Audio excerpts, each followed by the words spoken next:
では、次の発表は、はい、どなたでしょう。日本に行くんですか？こちらです。はい、僕ですか？はい、そうです。ですね、ちょっと紹介しますね。もう皆さんご存知だと思いますが、ベナテレビの理事としてご活躍、タルタルタルという番組の看板、MC でもいらっしゃいますし、それからこちら、飛べないカエルという本を日本で出版されましたね。脱北作家として、紹介されることも多々あります。それからキム・ジュソンテレビという日本語での YouTube 個人チャンネルも現在やっておられますよね。大活躍ということなんですけれども、関西弁を話す脱北者として有名でもいらっしゃいます。はい、キム・ジュソンさん、先生よろしくお願いいたします。どうも。はい、今日はどのようなことをテーマに。まずは、北に帰った後の、北総っていうか、帰国者に対する差別ですよね。差別。はい、僕の場合は、1970年代以降に帰られた方に限るっていう形にして、僕が体験した、また目で見た、そういった周りの人たちのいろんな待遇に関してちょっとお話ししたいなと思ってます。はい、期待しています。お願いします。その前には日本の方では今FNN プライムっていうフジテレビ系のそこでもやってるんですけど、YouTube でも見られますよね。見てますよ。そこはちょっとちょっと宣伝を宣伝っていうか、皆さん応援よろしくお願いいたします。私の場合は僕の場合はやっぱりほらもうヒャンスさんもそうですけども、いわゆる民族教育という日本での朝鮮学校での教育を幼稚園から受けてるわけじゃないですか。そうですね。だから受けてるので、北朝鮮に対するもう最初キム・ソヒさんの討論にもありましたけども、地上の楽園、ユートピアっていう言葉はもう幼い頃から耳にタコができるほど聞いてきた。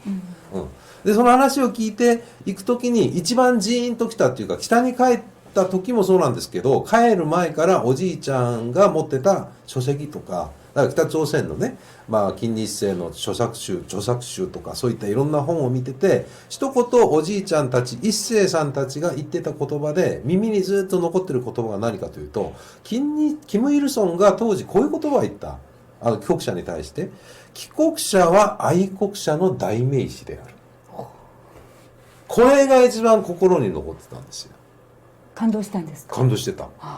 中学生ですよね。そう、中学生で。そうか。だから母なる祖国とか、いわゆる父なる、偉大な首領様ってやってますけど、それ以外にも帰国者は愛国者の代名詞であるっていう言葉にじんときてたんですよ。幼いながらも。で、北に帰りました。帰ったけども、実際はもう全然ギッチョンチョンっていう形で。代名詞どころかと。はい。代名詞どころか、もう本当に、なんちゅうかね、もう差別の代名詞っていう形で。そう。何者じゃっていうような感じだったんですけども、まず、最初行った当時、やっぱり中学生だったので、体制に関する実感は湧いてこなかったんですよ。どこが差別なのかとか、だから大人じゃないじゃないですか。また子供だから、だから私の場合は子供同士に、本にも書きましたけども、日本でも幼い頃石を投げられたけども、北に行ったっけ石のサイズが大きくなったっていう感じなんですよね。で、この新聞制度に関して、身分制度。そう、身分制度に関して感じ出したのが、やっぱ中学校出て社会に出てからだったんですよね。だからやっぱり子供同士の場合は、ほら、いろいろあるじゃないですか。やっぱ他国から来たということで、やっぱりなんちゅうか、いじめられたりとか、そういうのはある。だからそれはお互い子供心でのやり取りであって、大人になった後、社会に出て、北朝鮮人の一部の人、もう全てじゃないけど、一部の人の一言一言が胸に突き刺さることがあったんですけど、そのうちの一番きつかったことは何かというと、お前たちは祖国が苦労している時に自分だけ生き延びるために日本に逃げたやつらじゃないかっていう。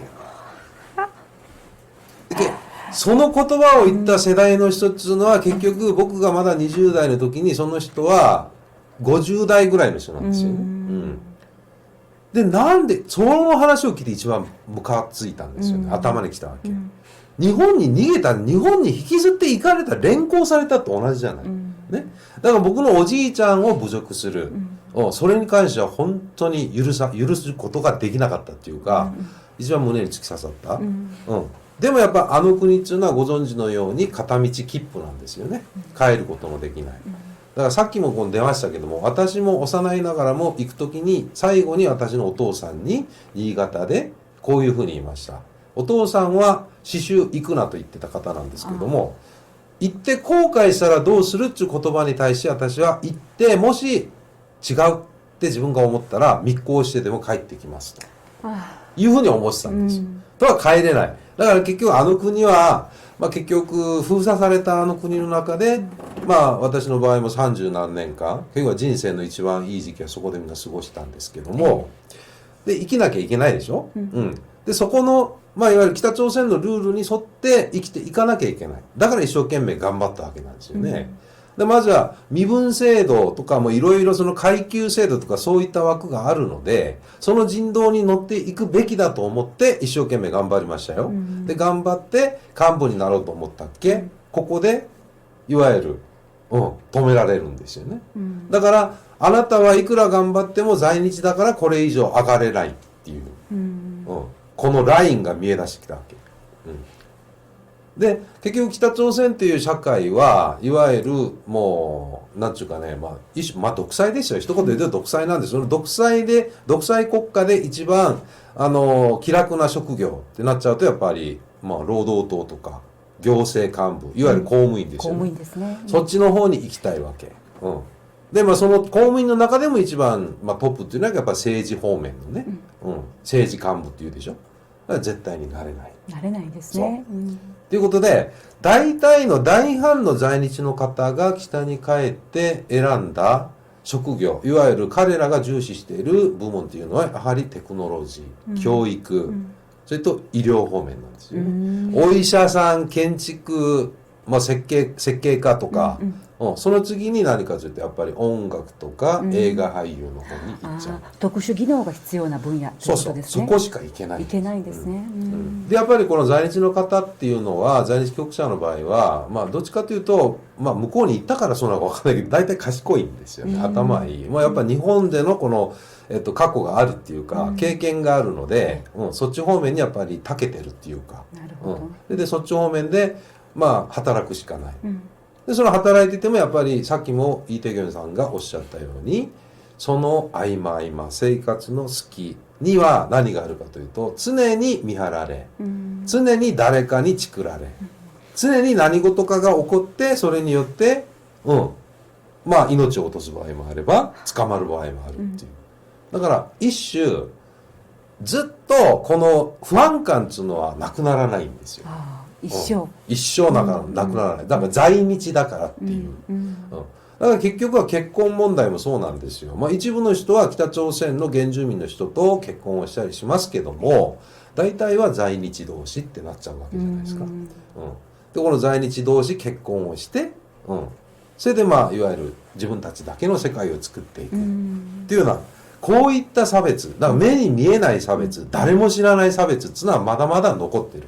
でもう一言私がこの場を借りて言いたいのは、在日帰国者たちだけじゃなくて、もっとかわいそうな人なのは日本人妻。そうですよね。日本人の夫の方もいらっしゃいますね。夫もいらっしゃいますね。配偶者の皆さん。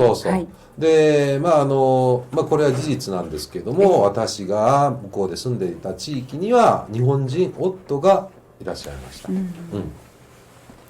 でその夫の場合は、何かというと、もう実名明かしてもいいのかな、多分ね、笹田常次郎さんっていう方、大阪の方なんですけど、もしかしてご家族かご親戚の方がね似てられるかもしれませんけども、でその人の奥さんもやはり大阪なんですけども、で結局おじさんはいつも本当にハンサムだったんですけどね、で僕が76年度に行ったっけ、もうめちゃくちゃ喜んで、だから何かというと、彼が帰った60年度に帰ってるんですよ。1960年度に帰って、その後僕が76年、16年の間の日本が知りたいわけ。日本の消息が。そう、消息。ね。だから親戚が行き来でき、60年代っていうのはほら、まだ80年代のように自由往来がなかったじゃないですか。万元本号がね、なかったですね。短期訪問団もない、何もないから、それが一番知りたい。で、一番最初に聞かれたのが、うん、宝塚歌劇劇場の話。宝塚歌劇団はい、のファンだったんですね、うん、その方が。で、僕も知らなかったんですよ。子供だから、月組がどうたら、何組がどうたらって言うから、そういうのまだ残ってんのって聞いて。で、お前行ったことあるかって言うから。いや、年齢的に僕はそっちじゃなくて映画館行ってブルース・リーを見てたような気がする。って感じでしょ、だけど、やっぱりそういったことに関して知りたがる。次は、まあ、食文化ね。日本での食文化。そういったのも何々食べてるとか。でもそれ以外にも、彼は結局亡くなったんですよ。かれこれ、5年ぐらい前に亡くなって、他のルート。先生が脱北される前の5年前ですか？ではなくて、いや、脱北した後。今から始まって5年前。その知らせをまた、そうそう。別ルートから結局彼が亡くなったっていう話を聞いたんですけど、最後の遺言が、これで日本に帰れる。死ぬ直前に。この心境っていうのは、やっぱり詰まってきたんですけど、一緒に詰まっちゃダメですね。はい。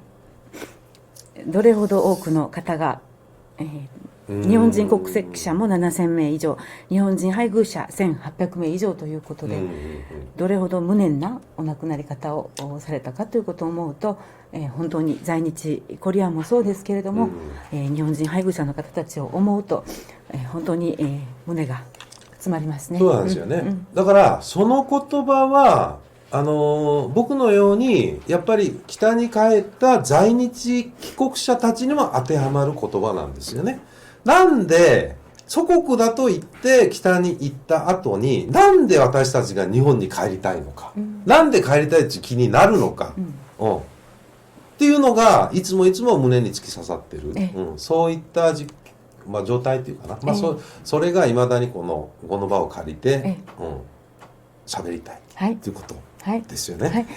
そんな感じで、今日はもう簡単にコメントします。ありがとうございました。まだまだ、お話ししたいことはもう40年近く北朝鮮で生きられて山ほどあると思うんですが、今日はほんの一部をこの場でお話しいただきましたが、キム・ジュソンさんの、YouTube やそしてこの飛べないカエルなどを通じて、また皆さんいろんな応援質問などね、コミュニケーションしていただければと思います。